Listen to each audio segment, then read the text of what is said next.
নাকের ড্রপ ব্যবহার করার পরেও বাচ্চার নাক পরিষ্কার হচ্ছে না, নাক ব্লক হচ্ছে, বাচ্চা বুকের দুধ ঠিকমতো টেনে খেতে পাচ্ছে না, এবং রাতে ঘুমাইতে বাচ্চার খুব কষ্ট হচ্ছে, কান্না করে উঠে যাচ্ছে, নিঃশ্বাস নিতে বাচ্চা শোঁ শোঁ শব্দ করছে এবং হা করে ঘুমাচ্ছে।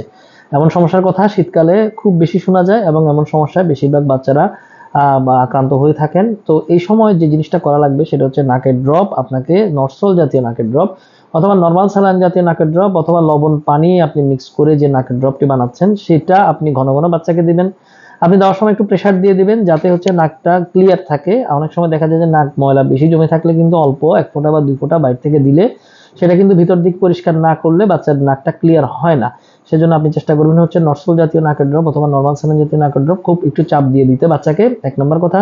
2 নম্বর হচ্ছে ঘন ঘন দিতে, ঘন ঘন দিবেন। আপনি প্রতিবার বুকে দুধ খাওয়ানোর আগেই বাচ্চাকে নাকের ড্রপ দেবেন। যদি নাকের ড্রপ নরসল জাতীয় নাকের ড্রপে আপনি যদি ড্রপ আকারে যদি প্রেসার দিয়ে দিতে না পারেন, আপনি সেক্ষেত্রে স্প্রে ব্যবহার করতে পারেন।